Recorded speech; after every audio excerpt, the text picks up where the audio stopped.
লাইভে শকুরের নজর পড়েছে, লাইভে ঢুকতেই পারি না, লাইভ শেষ হয়ে যায়। এখন আর ক্যাপশন দিলাম না, ক্যাপশন ছাড়াই আসলাম লাইভটাতে। আপনারা প্রচুর কমেন্টস করেন, কমেন্টস করলে আমার লাইভটা মানে জীবন্ত থাকবে আর কি। গতকালকে যে ইসরায়েলে যেভাবে বৃষ্টির মতো মানে কি বলে এটাকে, অস্ত্র ছোড়া হয়েছে বা গোলা বারুদ ছোড়া হয়েছে, কি বলে এটাকে, মিসাইল, বৃষ্টির মতো মিসাইল ছোড়া হয়েছে ইসরায়েলে, সেরকম যদি আমাদের দেশেও করা হতো এক রাত্রে, আমাদের এই বাংলাদেশ কোথায় চলে যেত? আমাদের দ্বারা কি সম্ভব? ইসরায়েলে যে হামলাটা হয়েছে তাদের তেমন কোনো ক্ষতি নেই, আমাদের দ্বারা কি সম্ভব এরকম একটা হামলার শিকার হয়ে বেঁচে থাকা বা এই বাংলাদেশকে টিকে রাখা? আপনাদের কি মনে হয় বৃষ্টির মতো মিসাইল যদি ছোড়া হয় পাশের কোনো দেশ থেকে, তাহলে কি বাংলাদেশ কত সময় লাগবে শেষ হয়ে যেতে? বাংলাদেশের জন্য ঠিক কতটা আয়ুষ্কাল হতে পারে? গতকাল যে মিসাইল বৃষ্টির মতো ছুড়লো ইসরায়েলে, কিন্তু ইসরায়েলের একটা কোন তার আগেই লোকজন সরাই নিয়ে গেছিল। আর হচ্ছে ওদের যে প্রত্যেকটা বাসার বেসমেন্ট এমন ভাবে তৈরি করা, মিসাইলেও কিচ্ছু হবে না।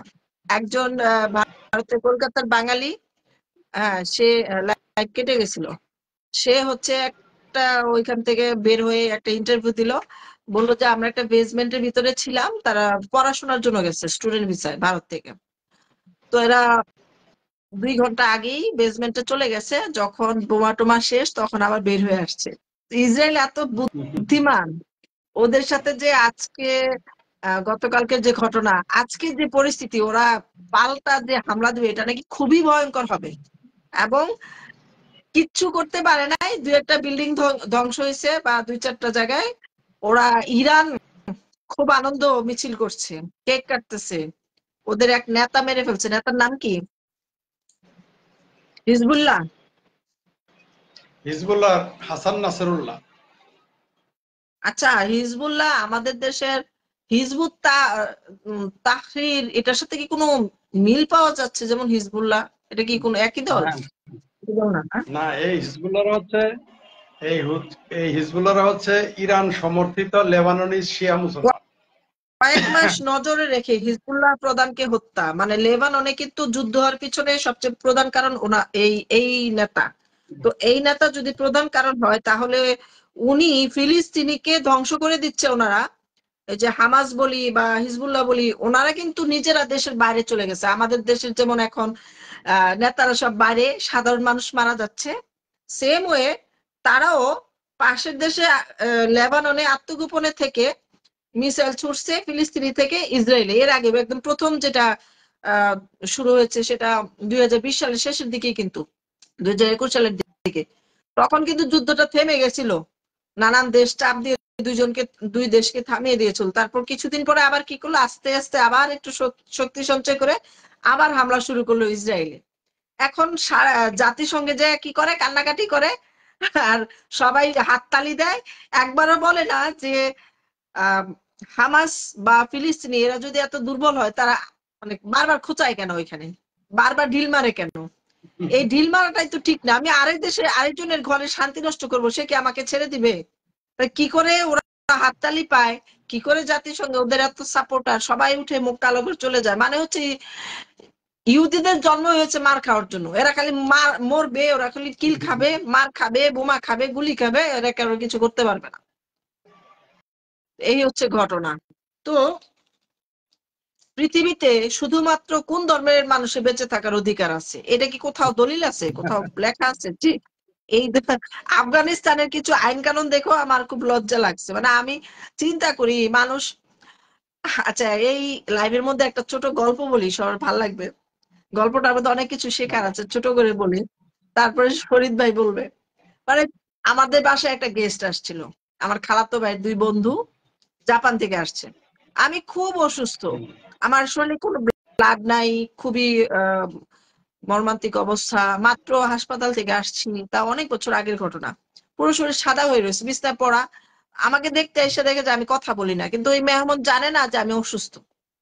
ওই দুজনের ভিতরে ক্রিটিক্যাল চিন্তা ঢুকলো যে উনি কথা বলে না কেন আমাদের সাথে, মনে হয় আমাদের ইগনোর করতেছে, আমাদের পাত্তা দিতেছে না।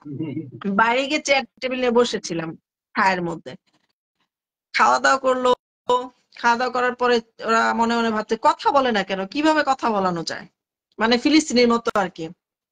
তো আমি রুমে ওদেরকে খাওয়া দাওয়ার সময় সামনে বসা ছিলাম, ম্যানেজমেন্ট করে দিলাম।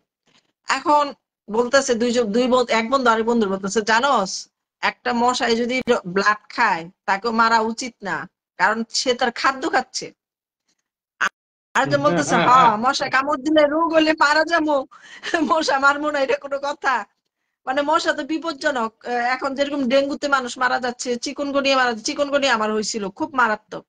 তো চিকুনগুনিয়া তখন আবার ডেঙ্গু চিকুনগুনিয়ার নামটা এত পরিচিত ছিল না, মানে ম্যালেরিয়া ডায়রিয়া এগুলা হয় মাছি মশার কামড়ে। পরে হাসাহাসি করতেছে, এখন একজন আরেকজনকে নিয়ম বলতেছে, ফতুয়া দিচ্ছে, আর দুইজনে হাসে, মানে আমাকে হাসানোর জন্য আর কি ট্রিক্স করছে আমি যাতে কথা বলি। আমি পরে আমার একটা গল্প মনে ছিল যে আমি গল্পটা বলি, তাইলে হ্যাঁ এরা তো একেবারে হারাইতে হবে আমার। তো আমি বললাম, এত ফতুয়া, এত হাদিস, হ্যাঁ আপনি কোথায় পেয়েছেন? আমি তো অনেক বই পড়লাম, আমি তো কোথাও এটা পেলাম না, মশার হাদিস আমি তো কোথাও পাই নাই। তবে হ্যাঁ কোনো মানে জেনে শুনে কোনো প্রাণী হত্যা করা ঠিক না, একটা পিঁপড়া হত্যা করাও ঠিক না। কমরেড ফরিদ ভাই ঈদ আজকে কি জানি না। তারপরে বলছে ফিলিস্তিনির আশ্রয় দিয়ে অপরাধ করছে, আচ্ছা, অথচ কাজ সেই লিখছে, তরিকুল শিক্ষককে লিখছে, আপন কিসের ঈদ আমাদের? লিখছে আমাদের বলে ঈদ। কি কারণে আচ্ছা এটাই তো বুঝলাম না। ভাই আমাদের ঈদ লাগবে কেন? আচ্ছা, গল্পটা শেষ করি। তারপরে হচ্ছে আমি বলতেছি, ভাই একটা ফ্যামিলি মানে হাজবেন্ড ওয়াইফ চিন্তা করছে তাদের যদি ছেলে সন্তান হয় তাহলে তারা মাদ্রাসায় পড়াবে। এটা কিন্তু একটা বাস্তব ঘটনা, গল্পও না, মানে এটা গল্প হয়ে গেছে এখন মানুষের মুখে মুখে। তো বলতেছে ছেলে হলে মায় বলতেছে আমি মাদ্রাসায় পড়াম। মায়েরা কিন্তু বেশি মানে বেহেস্তের লোভটা বেশি করে, মানে বেহেস্তে গিয়ে আবার স্বর্ণের মুকুট পড়বে, তারপর ওইখানে যদিও চাল চালায় যদিও বেহেস্তে চলে যাবে। কারণ নারীদের যদিও উপরে ভয়টা বেহেশতে, কিন্তু বেশি, অথচ নারীদের উপরে বেহেশতে ভয়টা গেলে বেশি। কিন্তু বেহেশতে গেলে কিন্তু এই মেয়ে মানুষের স্বামীরা 72টা বউ পাবো, হে কিন্তু পুরান নাই। ওই তারপরে মেয়েদের, মহিলারা হ্যাঁ, বেহেশতে আগে যাওয়ার চায়। মেয়েদের লোভেই কিন্তু বেহেস্তে যাইতে চায়। তো দুনিয়ার নারীদেরকে দেখলে মুখটা কালো করে রাখে। আমি নিজে সাক্ষী, আমি জুম্মার নামাজের সময় আমি কোনো সব বেরোই না। এরা যাওয়ার সময় এমন একটা কপাল কুচকা রাখে, মনে হয় যে মেরে ফেলাইবো ওই সময়। অন্য কোনো নারী দেখতে চায় না, ওই কল্পনায় থাকে বেহেস্তের হুর। তো যাই হোক, আমি বললাম তো পরে পরে বলতেছে আচ্ছা, আমি একটা জিনিস বলি, পুরুষেরা না হ্যাঁ, ঘুরের জন্য লোভ থাকে, নারীদের কি এর লোভে ওইখানে বেহেশতের লোভে এত নারীদের কেন? ওই পুরুষেরা যে না বুঝলাম 72টা বউ নারীদেরকে পাবো। বলা হয় স্বামীর পায়ের নিচে স্ত্রীর বেহেস, স্বামীর পিছে পিছে থাকবে।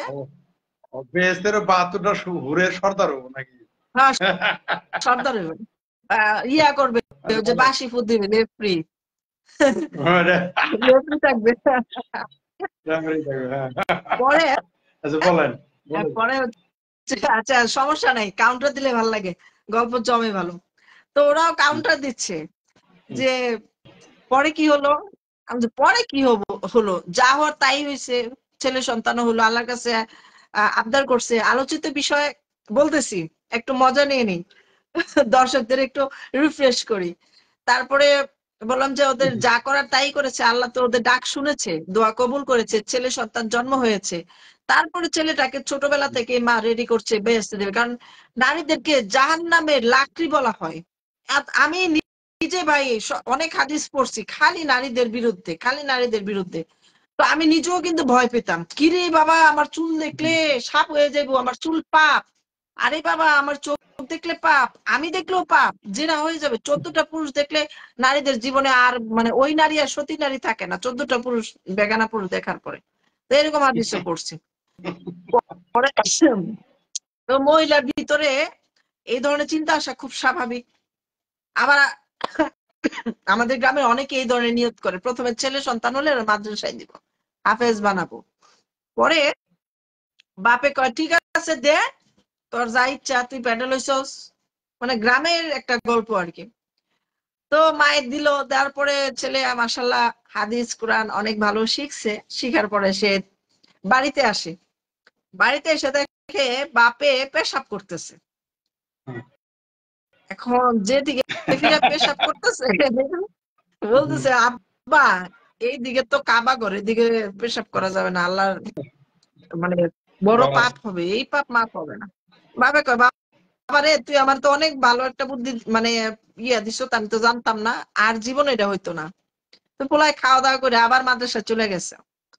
পরে মাদ্রাসা তো থাকে, মাদ্রাসা তো মানে কিছুদিন পর পর ছুটিতে আসে, ওতে মানে প্রতিদিন বাসাতে যাইতে পারে না। তা আবার ছুটিতে আসছে কিছুদিন পরে, আসার পরে দেখে অন্যদিকে ফিরা পেশাব করে। তো সে আবার নতুন একটা আদেশ শিখে আসছে, ওই দিকেও ফিরা পেশাব করা যাবে না, ওইদিকে মুদ্রারে করা মুখ যাবে না। দেয় যে উত্তরে। হায় আল্লাহ, আব্বা করছো কি সর্বনাশ! ওইদিকে তো মরলে মানুষের মাথা ওইদিকে দেয়, মানুষের মুদ্রারে মুখের মধ্যে পেশাব করবা? হায় হায় বাবা, এটা তো আসলে একটা মারাত্মক মারাত্মক পাপ করে ফেলাইছি। এই পাপ তো আর হুম। মোচন হবে না। আল্লাহ মানে আল্লাহর কাছে তওবা করতে করতে শেষ। এখন ও ছেলে চলে গেছে আবার, আর বাপেও প্রশংসা করতেছে, পোলারে তো মাদ্রাসা দিয়ে ভালোই বললাম, করলাম, পোলা তো ভালো ভালো এসে হাদিস শোনায়, তো তুই তো পেরেলে অনেক ভালো কাজ করছো। এরকম তৃতীয় হুম। চতুর্থ বার আইসা চায়ের দিকে বন্ধ করে ফেলাইলো হাদিস দিয়া। এখন বেড়াই তো রাগ তাহলে হয়ে মুখ গেছে। বলবো যে এখন পেশাব করে পরে কোনে গেল। পোলারে পোলারে গাড়ির মধ্যে এইভাবে দইরা তুইলা মার কাছে নিয়ে গেছে। নিয়ে কয়, এই তোর পোলা জেন্দা হয়েছে হেনেই রেখে দে, পেটের ভিতরে ঢুকে রেখে দে, এই পোলা আমার দরকার নাই। তোর পোলা মুতা আমার বন্ধ করে। মুতা বন্ধ করে দিছে, তোর পোলা আমার মুতা বন্ধ করে দিছে, আমার এই সন্তান তোর দরকার নাই। প্রথম ভালোই লাগছে, তো প্রথম সবারই সবারই ভাল লাগে যে এটা তো অনেক সবারই ভালো আরামের লাগে। পথ, সস্তায়, হুম। মানে খুব ইজিতে আমি বেহেস্তে যাইতে পারবো। প্রথম থেকে এটা চিন্তা, পরে আস্তে আস্তে মানতে মানতে মানতে কোনঠাসা হয়ে যায়। যেমন আজকে আফগানিস্তানের নারীরা, ওরা নাকি অন্য ধর্মের নারীদের সাথে বন্ধুত্ব দূরের কথা, আলাপ দূরের কথা, তাকাইতেই পারবে না। কেমন আছেন, আপনি কোন দেশে, আমরা যেরকম আলোচনা করি না ঘরের বাইরে গেলে একটা মানুষ দেখলে, আরে আপনি কি কিনতেছেন, কত দিয়ে কিনলেন, কোথা থেকে আসছেন, তখন তো জিজ্ঞেস করি না আপনি কোন ধর্মের, জিজ্ঞেস করি আমরা? করি না। না। সো আমরা তো জিজ্ঞেস করি না বা কথা বলি, এই ধরনের নিয়ম ইসলামে এই যে আমাদের কি আলসুন্নাহ ফাউন্ডেশনের নাম কি?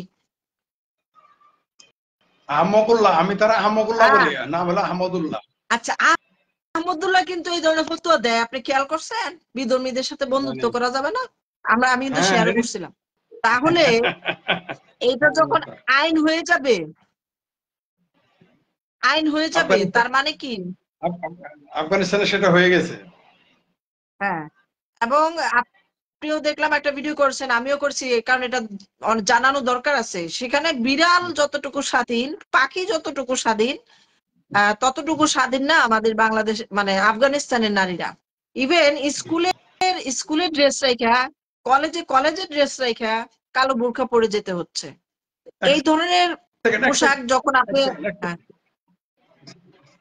একজনে লেখছে ব্যঙ্গ বিদ্রুপ করলে একটু কি ব্যঙ্গ ব্যঙ্গ বিদ্রুপ করলে একটু হিন্দু খ্রিস্টান বৌদ্ধ ইহুদি নিয়েও করেন। তো ভাইজান, এতে হিন্দু ধর্মে গেলে তাইলে লেখা করলাম আছে? না না না, তারে করলাম তারে প্রশ্ন সব করতেছি। ধর্ম তোর নিপাত যাক, করলাম হ্যাঁ, সব ধর্ম নিপাত যাক, করলাম। আরেকটা প্রশ্ন, হিন্দু বৌদ্ধ খ্রিস্টান ইহুদি কবে বলছে যে তাদের নারীরা অন্য ধর্মের নারীরা দেখলে বুরখা পরে যেতে হবে? আর তাদের ধর্মে কবে হ্যাঁ, লেখা আছে যে খ্রিস্টান হিন্দু বৌদ্ধ ইহুদি ইহুদিদের সাথে বন্ধুত্ব করা যাবে না? কোন দেশে আইন পাশ করছে? যা বলবেন একটু হিসাব করে বলেন, হ্যাঁ, বলার আগে একটু হিসাব করে বলেন। আমরা ওরাও যখন এরকম মানে আইন পাশ ফতুয়া করবে, দিতে দিতে হিন্দু কোনঠাসা হয়ে গেছি। হিন্দু খ্রিস্টান বৌদ্ধ ইহুদি যখন এরকম আইন পাশ করবে, আমরা তখন তাদের নিয়েও বলবো। আপনারা নিশ্চিত থাকেন, ভয় পান না, আমরা তো সমালোচনা করবো, অবশ্যই করবো, কেন করবো না? হিন্দুরা যে মানুষ। মুসলিমরা ঘরে গেলে ঘর লেপে, এটার বিরুদ্ধে তীব্র নিন্দা জানাই। ঘরে পানি দেয়, শুদ্ধ করে, মুসলিম আসলে নাকি হয়ে যায়, অশুদ্ধ ওইটা হয়ে তো যায়, কিন্তু ইদানিং ওইটা অনেক বছর ওইটা ধরে তো এটা কেটে গেছে, করে না, অনেকেই করে না, একদম অশিক্ষিতরা করে এইটা তো তার যদিও। এইটা তো তার ঘরের মধ্যে, কিন্তু এটা তো কোনো রাষ্ট্রীয় আইন করে নাই। কিন্তু আফগানিস্তানে তো এটা হ্যাঁ, হ্যাঁ, রাষ্ট্রীয় আইন করছে, সংসদে পাশ করছে। এটা যদি আপনারা না বুঝেন তাহলে তো পুরুষ এটা আমাদের দুর্ভাগ্য। পুরুষদের পর্দার বিধান আছে, মানে সে টুপি পরতে হবে, টুপি মানে মাথায় পর্দা করতে হবে, এইটুকুর মধ্যে টুপি পরবে। আর হচ্ছে দাঁড়িয়ে আহ নাভি দাঁড়িয়ে থেকে রাখতে হাঁটু হবে। পর্যন্ত, নাভি থেকে হুম, হাঁটু হুম। পর্যন্ত ঢাকতে হবে, আর বাকিটুকু খোলা রাখলে কোনো সমস্যা নাই। দাঁড়িয়ে রাখতে হবে বুঝছেন? বাধ্যতামূলক। হ্যাঁ, হ্যাঁ। তো এই হচ্ছে পুরুষদের জন্য, পুরুষও অধর্ম মানে অন্য ধর্মের কারোর সাথে আপনি জানেন কারে কি কয়? তরকুল ইহুদিদের কিতাবখানা দেখেন। আমগরে কইতাছে আমরা বাল জানি ভাই, আমরা বাল ছালি জানি, আপনার এইখানে আসতে হবো না। ওই যে বালা জারি আছে তার কাছে গিয়ে শুনেন, সে ইসলাম বেশি বুঝে, তার কাছে যান ভাই। আমরা বাল ছালি জানি, এখন কি করার আছে আর ভাই? ইহুদিদের কিতাব আমরা দেখবো কেন? এটা কেমন কথা? আমরা কি ইহুদির অনুসরণ করি? আমরা মুসলিমদেরকে অনুসরণ করব। আমাদের ভিতরে যে জঞ্জাল আছে, আমাদের ভিতরে ধর্মের নামে যে অধর্ম আছে, আমরা সেগুলা নিয়ে কথা বলবো। কারো যদি ভালো না লাগে, হ্যাঁ, কুসংস্কার বন্ধ, কুসংস্কারের বিরুদ্ধে আমরা সবসময়, ধর্মের বিরুদ্ধে না। এখন ধর্মের ভিতরে ধর্মের নাম দিয়ে আপনি এসে একটা ফতুয়া দিয়ে গেলেন, আরেকজন একটা ফতুয়া দিয়ে গেল, আপনাদের ফতুয়া মানতে মানতে আমাদের জীবন অতিষ্ঠ করে ফেলাবে। ধর্ম কি বলছে কারো ব্যক্তিগত ব্যাপারে হস্তক্ষেপ করার জন্য? কোরআনে তো স্পষ্ট বলা আছে কারো ব্যক্তিগত সম্পত্তি। হ্যাঁ, বলেন। হাসান আহমদ সাহেব, ইসলাম বিদ্বেষমূলক কথা না বলা উত্তম। কি মৃত্যুর পর বিচার হবে তাতে কোনো সন্দেহ নাই। আপনি এই মৃত্যুর পর বিচার হবে এটা মাদ্রাসার হুজুরদের গিয়ে বলেন, যারা ছাত্রদের বলৎকার করে, ছাত্রীদের রেপ করে, তাদেরকে বুঝান, আমাদের বুঝাইতে আসেন না ভাই। মাদ্রাসার হুজুরদেরকে বুঝান, যারা নিয়মিত প্রতিদিন ছাত্র বলৎকার করে, তাদের কাছে যান। মিস্টার হাসান আহমেদ, বলেন। আমরা অন্য ধর্ম সম্পর্কে তখনই বলবো অন্য ধর্ম যখন আমাদের উপর রাষ্ট্রীয় আইন করে চাপিয়ে দিবে, তাই না? আমাদের রাষ্ট্রের প্রধানমন্ত্রী যদি ইহুদি ধর্মের হয়, খ্রিস্টান হয়, আর তারা যদি এমন কোন ধর্মীয় আইন করে যেটা আমাদের মেনে চলা সম্ভব না, তখন আমরা এটা মেনে নিব না, আমরা বিদ্রোহ করব। অবশ্যই। আর যারা এই যে উল্টা পাল্টা বক্তব্য লিখবেন না, ইহুদিদের মূল কিতাব তো পুরোহিত দেখবে, সে মৃত্যুদণ্ড যোগ্য। জামাত, হেফাজত, ধর্মান্ধ এরা তো আসবে, আসুক, যদি তাদের আকলের তালা খুলে আমাদের কথা শুনে। আজহারির কাছে যাওয়ার দরকার নেই, আমরা বই কিতাব দেখে তারপরে পড়বো। কোরআনে যা আছে, কোরআনের বাইরে গিয়ে যারা যে হাদিস লিখছে, কোরআনই তো সৃষ্টি হয়েছে, মুহাম্মদ সাল্লাল্লাহু আলাইহি ওয়াসাল্লাম তো নিজেও কোরআন সংরক্ষণ করে যান নাই। উনি যে গুরুত্বপূর্ণ মনে করতেন, উনি কোরআন সংরক্ষণ করে যেতেন। ওনার সেটা একদম যখনই আয়াত নাজিল হয়েছে তখনই ওনার নিজ দায়িত্ব উনি করতো, কিন্তু পরবর্তী সময়ে যারা রাষ্ট্র পরিচালনা, রাষ্ট্রনীতি শুরু করলেন, তারা হয়তো বা এটাকে বেস্ট মনে করেছে, সেই জন্য করেছে। যাক, ওই দিকে আর বেশি গভীরে যাব না। আমি যেটার মধ্যে আসছিলাম, যে এই গল্পে কেন গেছিলাম, কনজারভেটিভ মানে হচ্ছে কোণঠাসা করা। যেমন এখন বর্তমানে একটা, আজকে সারাদিন ধরে ফেসবুকে শুনতেছি আওয়ামী লীগের নেতাকর্মী যারা শেখ হাসিনাকে সহযোগিতা করছিল ক্ষমতায় আসতে সেই 17 বছর আগে, তুমি তো এই 17 বছর আগে, তাদেরকে নাকি হেফাজতি, তুমি তো সিংকুবাম না, তুমি তাহলে হেফাজতি জামাতি। তোমারে সিংকুবাম কোন দুঃখে গব? তুমি হেফাজত, তুমি জামাতি, তৌকির শেখ, বুঝতে পারছো? শোনা তোমার উনি আমাদের বলেন, অন্য কারো বলছে। আরে যাই হোক, এখন সব কমেন্টস নেওয়া যাবে না। এখন কথা হচ্ছে আরেকজনকে জানি যুক্ত হতে চাচ্ছে। হ্যাঁ, গত রাতে গণগ্রেফতার নিয়ে কিছু বলে। এই যে তৃতীয় বিশ্বযুদ্ধ সারা পৃথিবী জুড়ে চলতেছে, আমরা কোথায় যাব বাঁচার জন্য? সারা দেশে তো যুদ্ধ চলতেছে, তাহলে আমাদের দেশে যে নাগরিক এরা বেরোতেও পারতেছে না, ইন্ডিয়া বন্ধ করে দিচ্ছে, অন্যান্য দেশে ভিসা বন্ধ করেছে, তাহলে আমরা পালাবো কোথায় বাঁচার জন্য? আমরা বাঁচার অধিকার নাই? বা আওয়ামী লীগ করছে দেখে কি তার বাঁচার অধিকার নাই? আমরা একটা দেশের বিরোধিতা করব, সেই দেশ আমাদের ভিসা কেন দিবে? আমরা সারাদিন ভারতের বিরোধিতা করব, আবার ভারতের ভিসা যাবো, এটা তো হয় না, হইতে পারে না। তাই তো আমাদেরই আর গত রাত থেকে গণগ্রেফতার শুরু করেছে।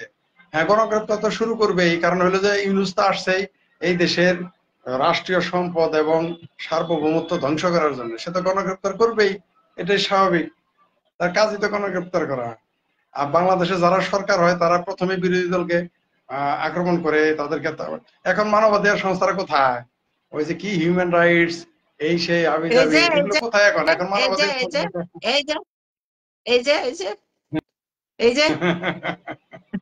এই যে আমরা দুইজন,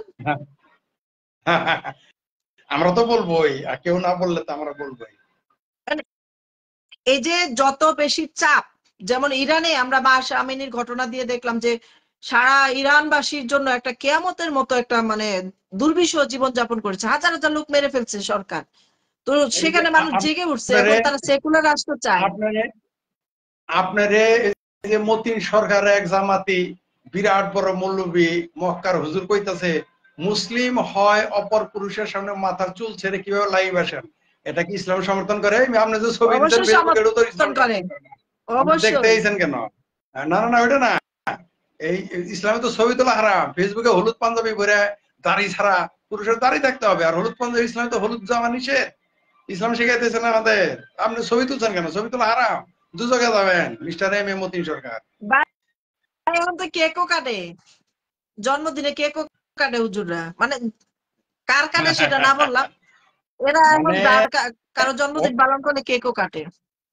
আমরা আমরা কিছু করলে ওটা হলো হারাম, আর মৌলবী ওই কাজটাই করলে আরাম আর আরাম। হ্যাঁ, ধন্যবাদ তাপস। আচ্ছা।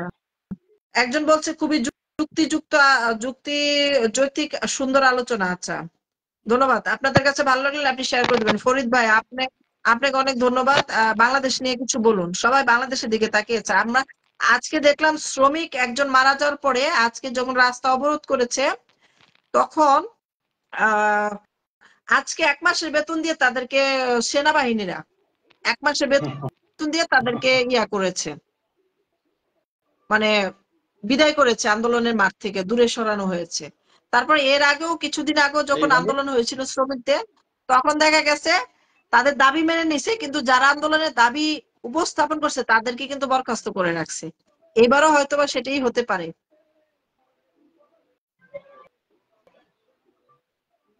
হ্যাঁ, দেশ বলেন। চালানো এত সহজ? দেশ চালানো কি এত সহজ? ইউনূস সাহেব যদি মনে করে যে বাংলাদেশটা হলো একটা এনজিও, তাহলে তার ভুল হবে। সে মনে করছে আমেরিকা তারে কোলে তুলে আইনা বাংলাদেশের গদিতে আচ্ছা, বসায় উনি দিছে। তরুণদের উপরে খুব ডিপেন্ডেবল। তরুণরা দেশ চালাবে, তরুণদের কি অভিজ্ঞতা আছে দেশ চালানোর? দেশ চালানো মিথ্যা কি কথা। তরুণদের কাজ, নাকি এটা অভিজ্ঞতা তার একটা বোগাস কাজ? কথা। এটা একটা বোগাস কথার কথা বলে। সে নির্ভর করে আছে জামাতের উপরে। ইউনূস হচ্ছে বাংলাদেশের, তার স্বাধীনতা বিরোধী একটা বদমাইশ। এ হচ্ছে তো বাংলাদেশের মুক্তিযুদ্ধ বিরোধী। উনি যে বলতেছে রিসেট বাটনে চাপ দিয়ে সবকিছু ডিলিট করে দিবে। এখন দোয়া করতেছি তারা আল্লাহ আরো কিছুদিন বাঁচায় রাখুক, তাইলে না তারা জবাব দেওয়া যাবে। এতে হার্ট অ্যাটাক করে মারা যাবে না, আমেরিকা পলাবে, তারা নিয়ে কোনো কমেন্টস করতে চাই না। তবে আর যারা আছে, জনগণ একদিন যে কি পরিণতি করবে এদের চিন্তাই করতে পারবে না। জনগণও রেডি হচ্ছে। জনগণ এই সমস্ত তথাকথিত উপদেষ্টা আর এ সমন্বয়ক, এদের পরিণতি কি ঘটাবে এটা সামনে বলবে, সামনেই দেখা যাবে। উৎপলদা কি যুক্ত হতে পারছে নাকি জয়নিং দেখাচ্ছে এখনো? Remove joining. করিয়া আপনি আবার যুক্ত হওয়ার চেষ্টা করেন। নটরডেমের ছেলেরা খিলাফতের জন্য মিছিল করছে, অথচ নটরডেম হলো খ্রিস্টানদের স্কুল। সেখানে পরে জামাতেরা নটরডেমে ঢুকে গেছে। এরা ওইখানে গিয়ে ওদের খেলাফত কায়েম করতেছে। দুনিয়াতে আর কোনোদিন খেলাফত আসবে? খেলাফত কি বললেই হবে? খেলাফত তো মুসলমানেরা চায় না, ইরান খেলাফত চায় না, সৌদি আরব খেলাফত চায় না, বাংলাদেশের নটরডেমের কটা শিবির খেলাফত চাইলে দুনিয়ায় খেলাফত আসবে? ওগুলো বাংলাদেশের শিবিরদের একটা জালিয়াতি।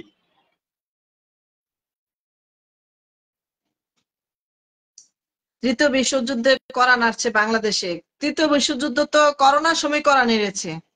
এটা তো একটা যুদ্ধের অংশ, তাই না? করোনায় যখন সারা পৃথিবী জুড়ে মানুষকে অচল করে দিল। তৃতীয় বিশ্বযুদ্ধ অর্থনৈতিক যুদ্ধ শুরু হয়ে গেছে, এটা বলতে পারেন। আমি মানে যেটাকে যুদ্ধ বলে সেটা অর্থনৈতিক যুদ্ধ শুরু হয়ে গেছে। তবে তৃতীয় বিশ্বযুদ্ধ এই জন্য হবে না, কারণ হচ্ছে যে একমাত্র রাশিয়া ছাড়া কেউ ইরানের পক্ষ নিবে না, আর একটা পরাশক্তি বিশ্বযুদ্ধের ঝুঁকি নিবে না।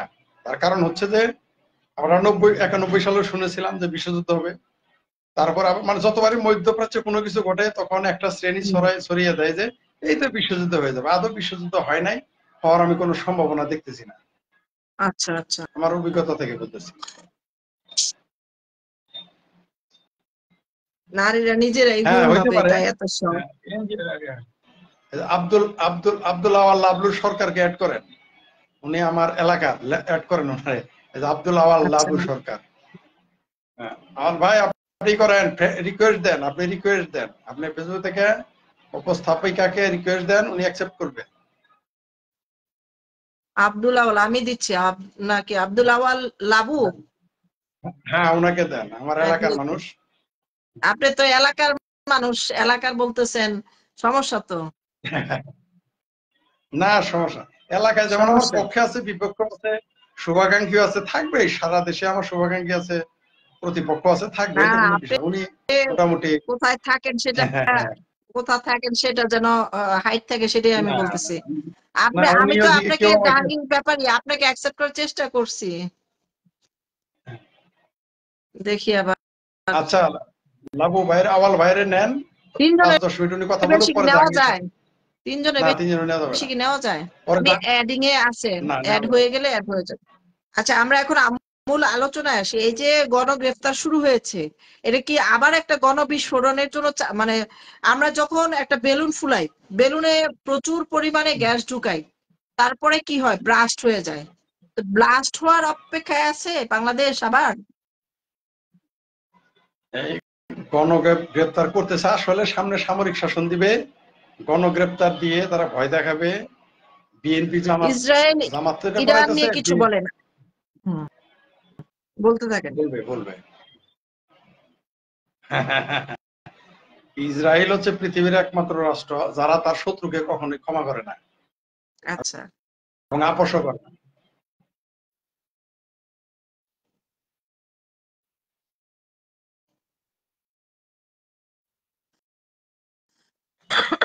এক কথা উত্তর দিলে তো হবে না, একটু বুঝায় দেন। আমরা তো ভিডিওতে দেখি কি পরিমাণ ইরানের হামলার উন্নত পর অস্ত্র, সারা ইসরায়েলের পৃথিবীর মধ্যে সবচেয়ে উন্নত।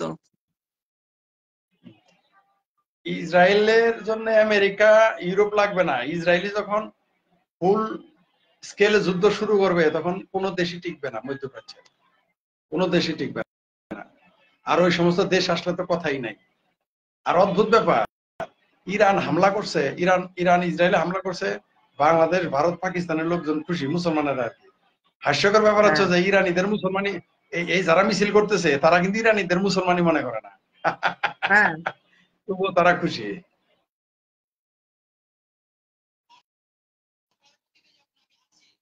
আপনি জাহাঙ্গীর সাহেব অথবা ওই যে আব্দুল আওয়াল লেবু সরকারকে, লেবু ভাইকে অ্যাকসেপ্ট, দুইজনের মধ্যে দেখেন এদের আনতে পারেন। আমি তো অ্যাকসেপ্ট অ্যাড দিয়েছিলাম। অ্যাড দিয়ে দিচ্ছেন আওয়াল ভাইরে, লেবু ভাইরে? অ্যাড দিয়েছিলাম, পরে অ্যাড হয় নাই, নাকি নেটওয়ার্কের সমস্যা। এটার সমস্যা। আচ্ছা, উৎপল দাকে নিয়ে আসি, উনি আন্তর্জাতিক বিষয়ে অনেক কথা বলতে পারে। উৎপল দা, আপনাকে দিয়েছি।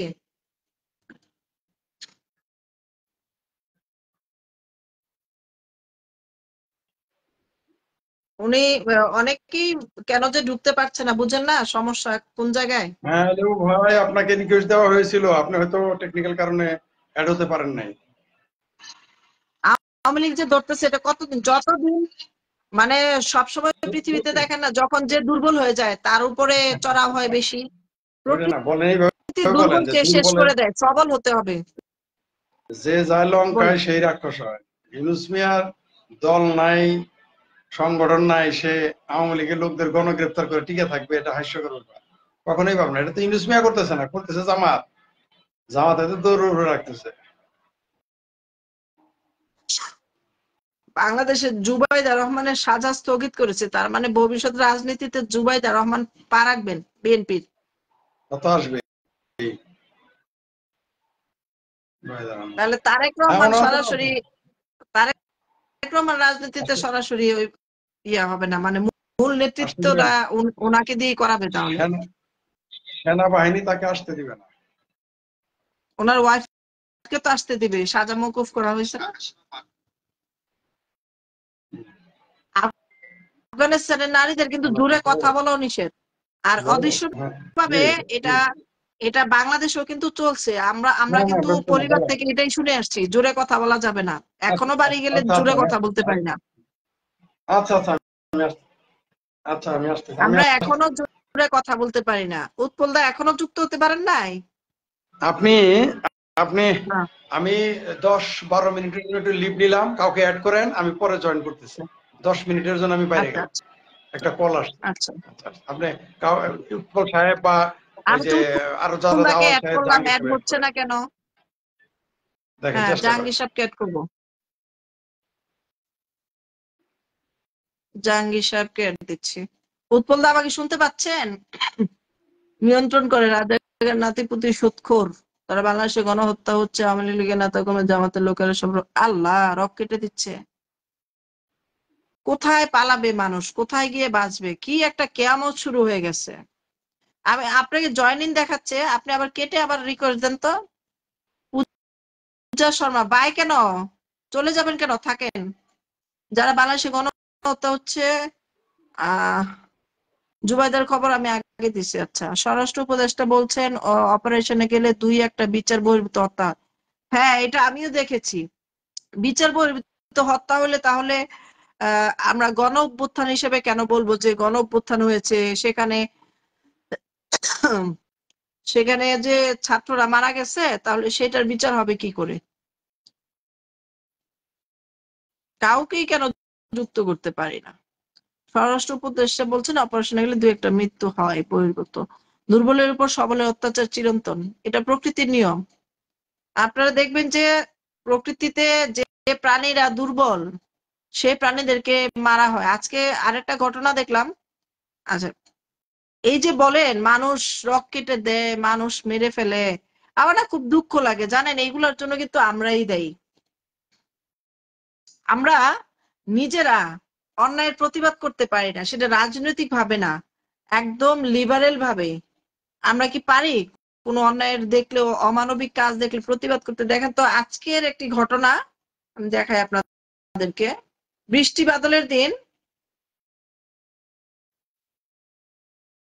আমার আমার অন্য মোবাইলে কোনো সাউন্ড নাই, ওই মোবাইলে চলতেছে। বৃষ্টি বাদলের দিন একটা বিড়াল দেখতে পাচ্ছেন, একটা বিড়াল, মা বিড়াল এই যে এখানে দাঁড়ানো, সে দেখতেছে তার বাচ্চাগুলোকে আছাড় দিয়ে মেরে ফেলে এসেছে। 4টা বাচ্চা, 4টা বাচ্চা নিয়ে, বাচ্চাগুলো ছোট ছোট দুধের বাচ্চা, ওই একটা হোটেলের পিছনে আশ্রয় নিয়েছিল বিড়ালটা। এই যে এটা মা বিড়াল, ও বাচ্চাগুলো দেখতেছে দাঁড়ায় দাঁড়ায়। এমন আরেকটা দৃশ্য আছে, একটা বিড়ালের গলার, মা বিড়াল তাকে গলায় দড়ি দিয়ে ফাঁস দিয়ে মানে মেরে তারপর ঝুলে রাখছে। এটা ভাইরাল হয়েছিল ফেসবুকে। আমরা যারা পশুপ্রেমী তারা এটা শেয়ার করেছি। এখানে দেখেন এই যে লাইভের মধ্যে দেখা যায় মাথার মতো একটা, এখানে রিকোয়েস্ট দিতে হয়, এখানে রিকোয়েস্ট দিতে হয়।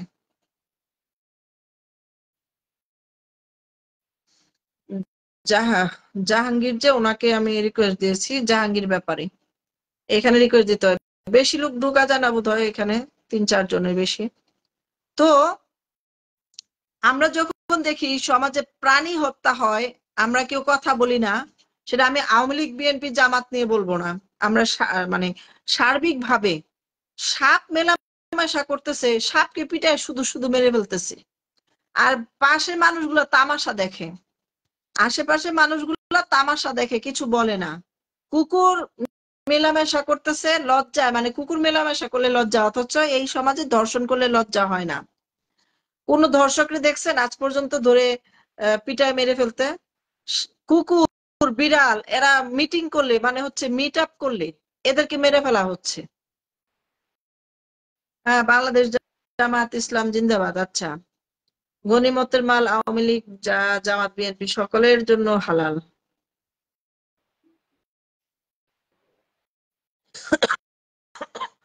তো উৎপলদা কেন যুক্ত হতে পারছে না?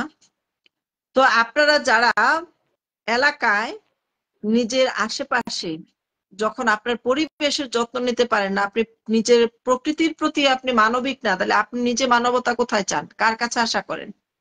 এটা তো একদম হাস্যকর ব্যাপার। গত পরশুদিন একটা লোককে ঠিক ওই বিড়ালটার মতো আমি দেখলাম ঝুলায় রাখলো, মেরে দড়ির মধ্যে ঝুলায় রাখলো। দৃশ্যটা দেখে আমার ওই বিড়ালের কথা মনে পড়ছে। মা বিড়ালটাকে যেভাবে ঝুলায় রাখছে ঠিক সেভাবে ঝুলায় রাখছে। তো যে কারণে আমরা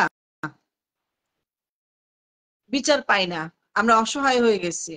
আমরা কাউকে বলতে পারবো না মানবতা কোথায়? মানবতা কি শুধুমাত্র মানুষের জন্য? সারা পৃথিবী জুড়ে যে পরিমাণ প্রাণীদের প্রতি অবিচার করা হয়, প্রকৃতির প্রতি অবিচার করা হয়, একটা গাছ কাটার সময় আমরা চিন্তা করি না গাছটা কি আমার খুব জরুরি কাটা, গাছটা পরিবেশে কতটা উপকার করতেছে, আমি কেন কাটতেছি?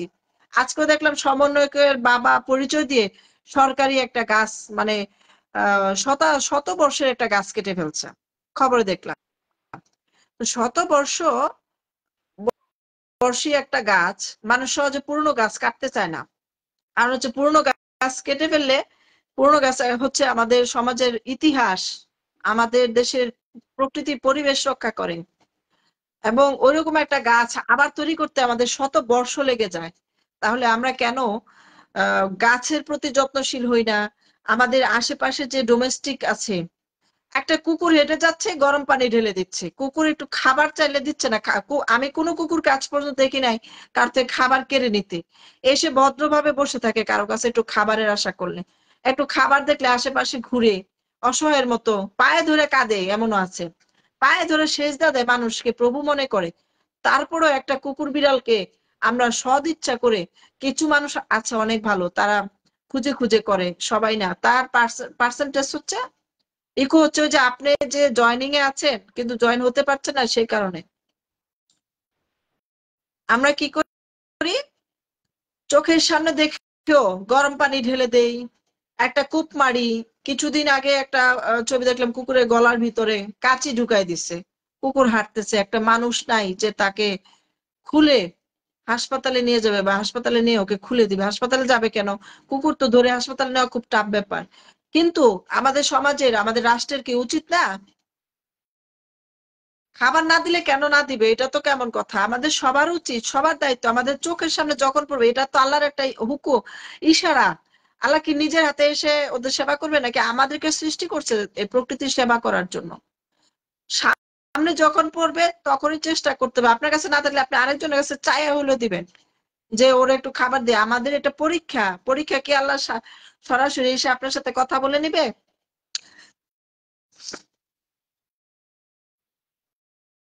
পরীক্ষা এভাবেই হয়। এই যে শহরের মধ্যে আমরা থাকি, বাইরে কত কাক এসে কাকা করে, কান্না করে। একটু বিস্কিট দিলে, একটু খাবার দিলে, যে খাবারগুলো আমরা খেতে পারি না, আসাদ নূর তো এখানে নাই, যে খাবারগুলো আমরা খেতে পারি না, ধরেন এই যে মুরগির ভুঁড়ি, হাত পা, কলজা ঘিলা, এগুলো অনেকে খায় না। এগুলো আমরা একটু সিদ্ধ করে বা একটু কাগজে করে আমরা কি ছাদের মধ্যে কাককে খাবার দিতে পারি না? বা বাইরের বিড়াল গুলো এগুলা খায়, বিড়ালদেরকে খাবার দিতে পারি না? বিড়াল সারা রাত কান্না করে, ক্ষুধার্ত বিড়াল গুলো এই শহরের মধ্যে। বিড়ালের কথা কি বলবো, প্রায় 1.5 বছর আগে রাত বাজে তখন 2:30-3টা, একটা মহিলা বাচ্চা নিয়ে, না 1:30টার দিকে, রাস্তার মধ্যে কান্না করতেছে, কেউ কি আছেন আমার বাচ্চার একটু ভাত দিবেন, আমার বাচ্চাটা সারাদিন কিছু খায় নাই। এই মুহূর্তে মহিলাটা কান্না করে চলে যাচ্ছে। মহিলাটাকে আমি যে ডাক দিলে শুনবে এই পরিস্থিতিও ছিল না। মহিলা এক লাইনের পর আরেক লাইন বলতেছে, ক্ষুধার ঠেলায় কান্না করতেছে হাউ মাউ করে। তো হ্যাঁ, হ্যাঁ, আমার এত খারাপ লাগছে। রাত বাজে 1:30, সারাদিন মহিলা খাবার পায় নাই সন্তানকে খাওয়ানোর জন্য। এই মহিলা রাস্তায় রাতের বেলা সারাত ঘুরতেছে, সব রেস্টুরেন্ট বন্ধ। আমার অনেকেরই রাত্রেবেলা খাবার থাকে না, খাওয়া শেষ হয়ে যায়, অনেকেরই ফ্রিজে রেখে দেয়। এখন নিয়ে আসলে একটা মানুষকে খাওয়ালে রান্না করতে হবে, গেট খুলতে হবে। এত রাতে তো কেউ গেটও খুলে দিবে না। তাহলে বুঝেন, রাস্তায় কান্না করতেছে, রাস্তার দোকানপাট সব বন্ধ, সারাদিন খাবার পায় না। তার মানে সে সারাদিন খাবার চাইছে মানুষের কাছে, কিন্তু কেউ দেয় নাই। রাত 1:30টা বাজে তখনও সে খাবার পায় নাই। সেই মানুষটা এই যে আমাদের সামনে আমরা যখন মানবিক কাজগুলো আমরা দেখে করি না, তার মানে এই অভিশাপটা আমাদের উপরে আসে। আজকে সমাজের যে অভিশাপটা দেখতেছেন না, নিজেরা মানুষ মানুষ মেরে ফেলতেছে, বয়স্ক মানুষকে ধরে ধরে চোর মনে করে মেরে ফেলতেছে, বলতেছে তুই চুরি করতে আসছস। অথচ আমরা জানি এজ বেশি হয়ে গেলে মানুষ ইয়াতে থাকে, মানে বাচ্চাদের মতো হয়ে যায়, তারা ভবঘুরে হয়ে যায়, ঘরে থাকতে চায় না, বাড়ি বাড়ি ঘুরে বেড়ায়। এরকম অনেকগুলো বুড়ো মানুষকে কিন্তু এই কিছুদিনের মধ্যে মারা হয়েছে, একদম মেরে ফেলা হয়েছে মারতে মারতে।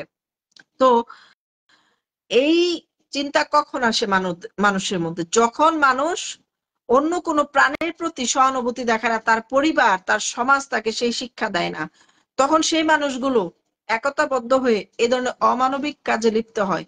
আমরা যারা বলি যে আমরা আশরাফুল মাখলুকাত, আমরা কি আসলে আশরাফুল মাখলুকাত হতে পেরেছি? আমরা কি সৃষ্টির সেরা হতে পেরেছি? নাকি শুধু মুখে ও আমাদের চেহারা একটু সুন্দর হয়েছে, আমাদের এই যে চুল আছে দেখতে সুন্দর, নাক আছে, চোখ আছে, আমরা অন্য প্রাণীর আমাদের চামড়া সুন্দর, এই জন্য কি আমরা অহংকার করব? নাকি আমাদের নিজের বিবেক খাটিয়ে মনুষ্যত্ব দিয়ে যে আল্লাহ আমাদেরকে শ্রেষ্ঠ করছে, শ্রেষ্ঠ কাজ কিন্তু আমাদের করতে হবে, সেই শ্রেষ্ঠ কাজটা কি আমরা করি? তো যে সমাজে প্রকৃতির প্রতি অবিচার হয়, যে প্রকৃতির কারণে আমরা বেঁচে আছি, যে প্রকৃতির আশীর্বাদে আমরা সুস্থ আছি, সেই প্রকৃতিকে আমরা ধ্বংস করতেছি নিজের হাতে। আমরা নিজেরা ধ্বংস করতেছি আর দোষ দিচ্ছি কি মানুষের। মানুষ খারাপ, আসলে মানুষও খারাপ না, ধর্ম খারাপ না, আমরা নিজেরা সচেতন হই না, নিজেরা নিজেদের অবস্থান থেকে আমরা প্রস্তুতি হই না যে আমাদেরকে বাঁচতে হলে অন্য যে প্রকৃতি আছে তাদেরকেও সুস্থভাবে বাঁচতে দিতে হবে, তাদের সেবা করতে হবে। আমাদের দেশে কি উচিত ছিল, আমাদের দেশ না সমস্ত পৃথিবী জুড়ে প্রকৃতির যে যারা বনে থাকে তারা তো বনে বনে আমরা বলি বনজ প্রাণী বনে থাকুক, বনে কত হিংস্র, এই বনে বাঘও থাকে, ওই বনে হরিণও থাকে। হরিণেরও ভয় থাকে কখন বাঘ খেয়ে ফেলবে, বাঘেরও ভয় থাকে কখন হরিণ পাবো, কখন খাবো। হায়নার ভয় থাকে কখন বাঘের মুখে পড়বো, বাঘে ভয় পায় কখন হায়নার মুখে পড়বো। ক্ষুধার জ্বালা বড় আহ আপনার চুল ক্ষুধার জ্বালা বড় কষ্টকর, যে কারণে সারা পৃথিবী ব্যাপী সকল প্রাণী হিংস্র হয়ে যায়। তো হিংস্রতা কিন্তু মানুষের মধ্যে বা কোনো প্রাণীর মধ্যে আহ হঠাৎ করে তৈরি হয় না, শুধু ক্ষুধার কারণে, খাওয়ার জন্য। আপনারা কোনো প্রাণীকে দেখছেন মানুষে পিটায় মেরে ফেলতে? একমাত্র বাঘ মানুষে ভয় পায় যে বাঘে খেয়ে ফেলবে খিদার জ্বালা খাবার হিসেবে, কিন্তু রাগ করে জেদ করে কোনো প্রাণী কাউকে মেরে ফেলতে দেখছেন? আমি তো দেখি নাই।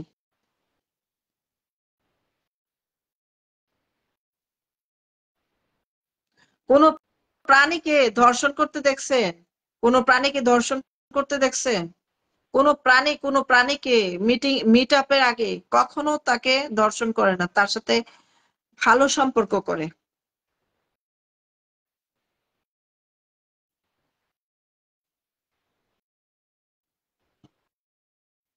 ভালো সম্পর্ক করে যাতে করে তার যে সঙ্গী পার্টনার হবে সে যেন তার সাথে খুশি মনে তার সাথে মিট আপ হয়। কিন্তু মানুষ কি করে? মানুষ হচ্ছে জোর করে হিংস্র ভাবে একটা মানুষকে, মুরগি কি করে, মুরগি আগে মুরগির কাছে যে ঘুরে তাকে পেখম মেলে দেখায়, যেমন ময়ূর করে, পুরুষ ময়ূর পেখম মেলে ছড়ায়, তাকে আগে মুগ্ধ করে। প্রতিটা প্রাণী তার পার্টনারকে আগে তার গন্ধ নেয়, তার সাথে পরিচিতি হয়, তাদের একটা ভাষা আছে। মুরগিকে ধাওয়া করে আগে হুট করে দেখে ধাওয়া করে না, মোরগ আমরা লালন পালন করেছি।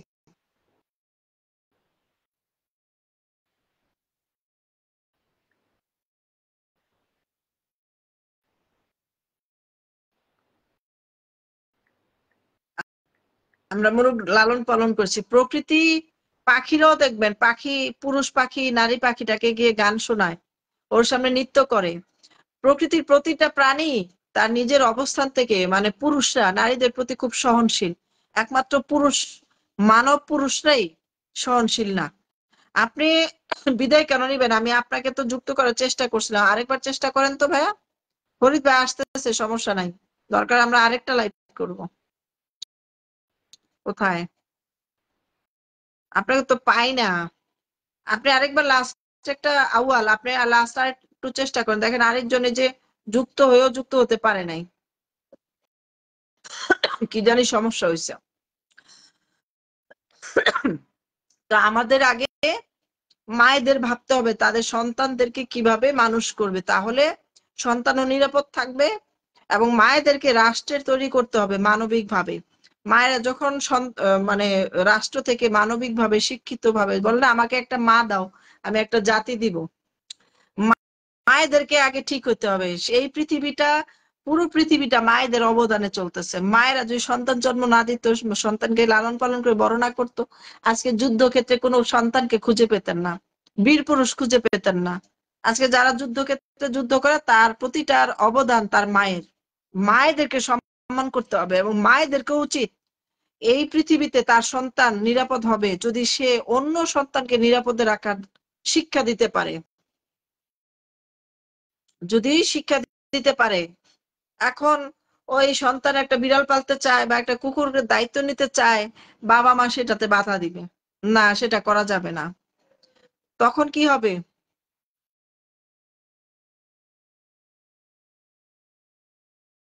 কাউকেই কেন অ্যাড করতে পারতেছে না, কাউকেই অ্যাড করতে পারতেছে না।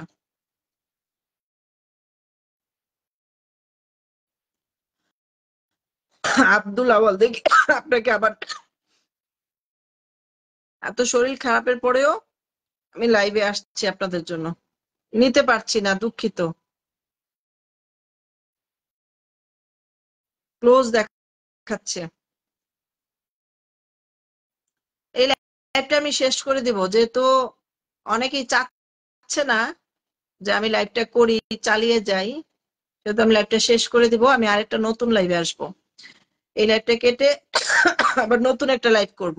এই লাইভটাতে সমস্যা হয়ে গেছে, লাইভটা কেটে দিচ্ছি। তো কাটার আগে একটা কথা বলে নেই, যারা দেখছেন তাদের চিন্তারও যদি পরিবর্তন হয়, তারা যদি আরো 10টা মানুষকে মেসেজটা দিতে পারেন, মায়েরা যদি সন্তানদেরকে ছোট থেকে ধর্ষণ সম্পর্কে সচেতন করে যে ধর্ষণ করা খারাপ, মানুষের হক নষ্ট করা খারাপ, মানুষের শান্তি নষ্ট করা খারাপ, সৎভাবে জীবনযাপন করা ভালো, মিথ্যা বলা মহাপাপ, আমরা যেগুলো আদর্শ লিপিতে পড়তাম, আদর্শ সবচেয়ে বড় শক্তি। গ্লিচ হয়েছে, লাইভ কেটে আবার শুরু করব। মায়ের এই ধর্মান্ধ, হ্যাঁ বাংলাদেশ ভারতেও আছে প্রচুর ধর্মান্ধ। তো আমরা যদি প্রাণীদের প্রতি সন্তানদেরকে সহনশীল করতে পারি, আমরা যদি সন্তানদেরকে গাছের মূল্য বোঝাতে পারি, গাছ বৃক্ষরোপণের গুরুত্ব বোঝাতে পারি, ছোটবেলা থেকে আমরা যদি মাটির গুরুত্ব বোঝাতে পারি, এই মাটি যে মা, এই মাটিতে ফসল হয়, এই মাটিতে আমরা আমাদের যত বর্জ্য নিঃসরণ করি, এই মাটি সব সয়ে নেয় একদম মায়ের মতো, যে জন্য আমরা দেশকে মা বলি। সেই মায়ের সাথে, মানে দেশ মায়ের সাথে আমাদের প্রকৃতি মা, যারা মাতৃকে গর্ভে ধারণ করে, তাদের সাথে যদি সম্পর্কটা, প্রাকৃতিক সম্পর্কটা মনের দিক থেকে অনেকটা কাছাকাছি হয় এবং সন্তানকে সেই শিক্ষাটা দিতে পারে, তাহলে এই পৃথিবী নামক মাকে এই সন্তানরা নিরাপদ রাখতে পারবে। তৃতীয় বিশ্বযুদ্ধ বন্ধ হয়ে যাবে, এবং এরকম সারা পৃথিবী জুড়ে যুদ্ধ চলতে থাকলে আমরা কেউ বাঁচতে পারবো না, এবং আমাদের ভবিষ্যৎ প্রজন্ম কোথায় রেখে যাব? ফরিদ ভাইকে নিয়ে আমি আবার লাইভে আসবো এখনই। আমরা এই পৃথিবীতে সন্তানদেরকে কোথায় রেখে যাব? আমাদেরকে তো সন্তানদেরকে সঠিক মানুষ হিসেবে তৈরি করতে হবে। প্রতিটা ঘরে প্রতিটা মা যদি তার সন্তানকে সঠিকভাবে বড় করতে পারে, মানে মানুষ করতে পারে। আমরা দেখি বলে কি, ওরা তো দেখতে মানুষের মতো, কিন্তু আচরণ তো হিংস্র জানোয়ারের মতো। হিংস্র জানোয়ার এত খারাপ না মানুষের মতো, পৃথিবীতে মানুষই এখন সবচেয়ে খারাপ। ছোটবেলায় শাকচুন্নির গল্প পড়তাম, যে অনেক বড় বড় নখ, বড় বড় দাঁত, রক্ত চোষা দানব, হ্যাঁ রক্ত খায় মাংস খায়। এখন দেখি আমরাই তো রক্ত খাই মাংস খাই। আমি তো এখন যে আমাদের মানব সমাজই দানবীয় হয়ে গেছে, মানব সমাজই রাক্ষস। বুঝে না যাওয়ার কোনো কারণ নেই। আমার এখানে আমার লাইফ থেকে স্পষ্ট বোঝা যাচ্ছে আপনার মোবাইলে কোনো সমস্যা। আমার লাইভে আমার সাউন্ড যাচ্ছে। ভালো আছি ভাইয়া, আমি আবার লাইভে আসবো। এখানে কেউ আইসা মনে করেন না আমি জামাত শিবির, আমাকে বোধহয় ঘৃণা করে, আমি ইসলামিক মাইন্ডে আমাকে ঘৃণা করে। নাও, আমরা জাস্ট কুসংস্কারের বিরুদ্ধে। আপনাদের কোন দল করেন, কোন মত করেন, সেটা আপনাদের ব্যক্তিগত ব্যাপার, কিন্তু আমাদের সবার জায়গা থেকে মানবিক হতে হবে, এবং মানুষকে কোনটা আইন নিয়ম কানুন তৈরি করা যাবে না। মানুষ যেন জীবনটাকে সহজ করতে পারে, সেই দিকে আমাদের ধাবিত হতে হবে। জীবনটা যত সহজ হবে, সুন্দর হবে, তত আমাদের চলার পথ মসৃণ হবে। আর এত সারা পৃথিবী জুড়ে যুদ্ধ, কারণ সঠিক মানুষের শিক্ষা কোনো মা তার সন্তানকে দিতে পারেনি। এইটাই আমি বলবো, এটা মায়েদের ব্যর্থতা। সারা পৃথিবী জুড়ে যে আতঙ্ক, যে বোমা বিস্ফোরণ হচ্ছে, বিভিন্ন জায়গায় মিসাইল বিস্ফোরণ হচ্ছে, এগুলো সবকিছুর জন্য মায়েরা দায়ী। এই পৃথিবী মা আমাদের প্রতি কত সদয়, কত মহান, কিন্তু আমাদের জন্মদাতা মায়েরা যারা জন্মেছে তারা মহান হতে পারেনি, তারা মহান শিক্ষা দিতে পারে নাই আমাদেরকে। সেজন্য আমরা কাকে মেরে ফেলবো, কার সাথে প্রতিশোধ নিব, কার থেকে সম্পদ কেড়ে নিব, কার বাড়ি ঘর দখল করব, কার গলা কাটবো, কাকে ঝুলায় রাখবো, কাকে কোপাবো, এই ধরনের চিন্তা আসে। এটা একমাত্র মা বাবার পারিবারিক শিক্ষার অভাবে। পারিবারিক শিক্ষা যতদিন ঠিক না হবে, বাপ মাই করে কি দেখেন। আমার বাসার মধ্যে গত 1 বছর আগে একটা ঘটনা ঘটেছে। ঘটনাটা যদিও খুব ছোট কিন্তু খুবই ভয়ঙ্কর ব্যাপার। হঠাৎ করে বাসার সবাইকে চেক করতেছে, কার বাসার ছেলেটা ঘর থেকে বের হলো।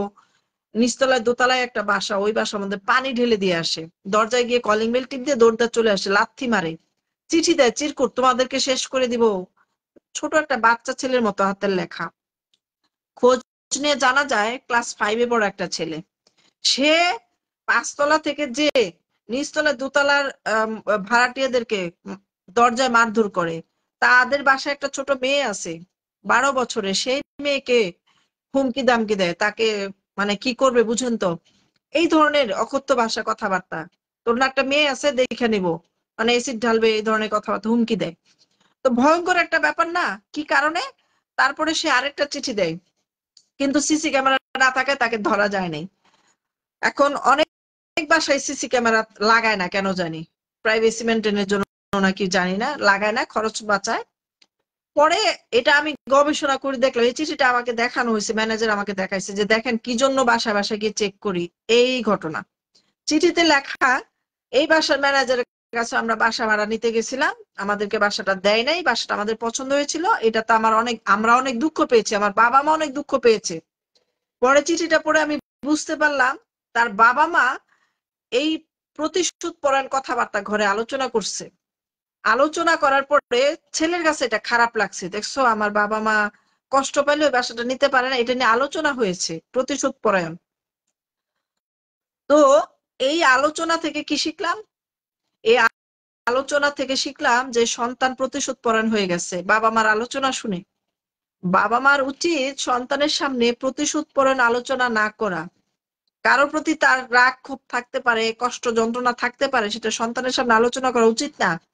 টিনেজ বয়সের যে সন্তানরা, তারা কিন্তু নিজেকে মেনটেন করতে পারে, তারা নিজে নিজে সিদ্ধান্ত নিয়ে নেয়।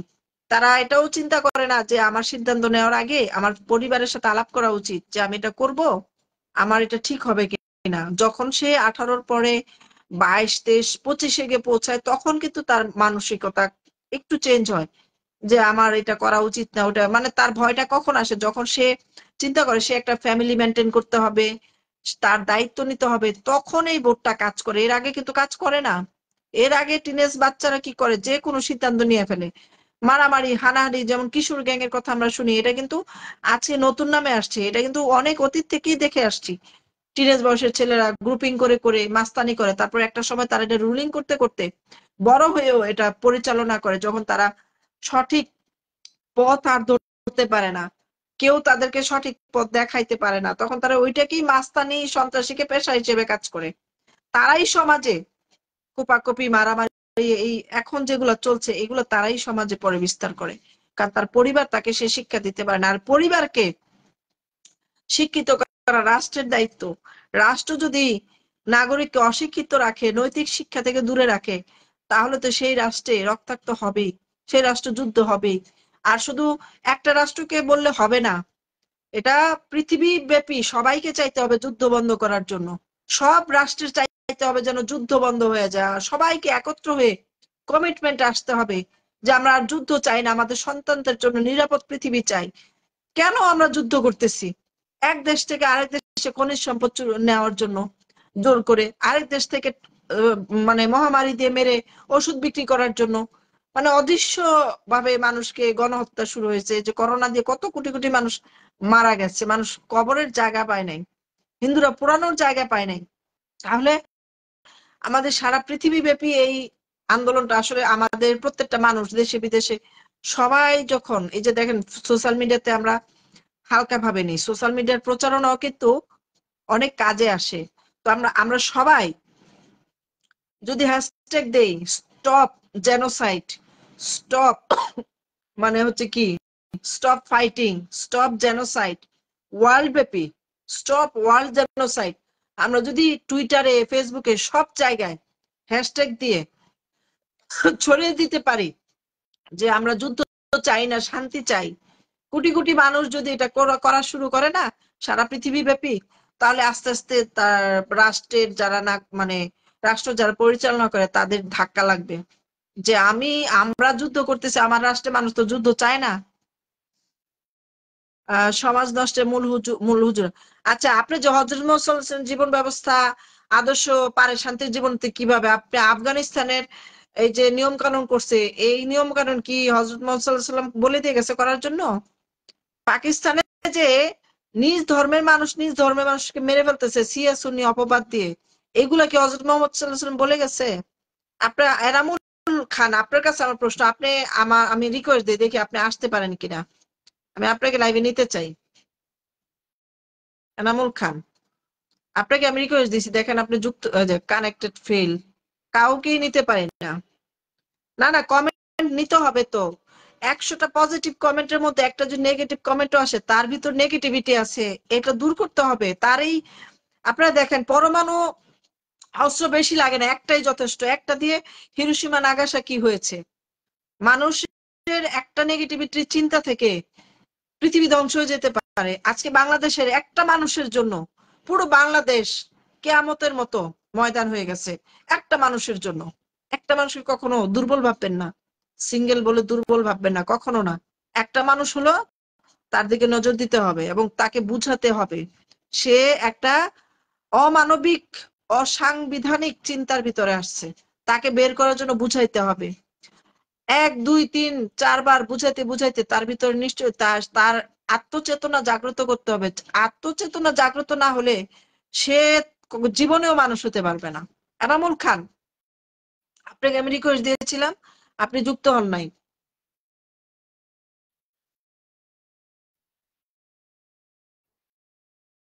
আপনি যুক্ত হলে আমি খুশি হব। আপনি যুক্ত হলে আমি খুশি হব। বাংলাদেশটা একটা মানুষের জন্য শেষ হয়ে গেল। আপনি যুক্ত হলে আমি খুশি হব।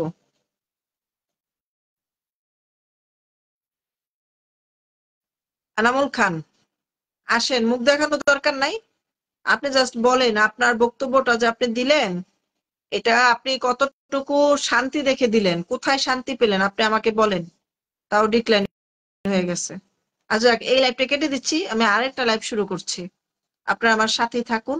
পরবর্তী লাইভে এসে যৌক্তিক আলোচনাকে আর একটু যৌক্তিক করার জন্য আপনাদের সহযোগিতা দরকার। Thank you very much.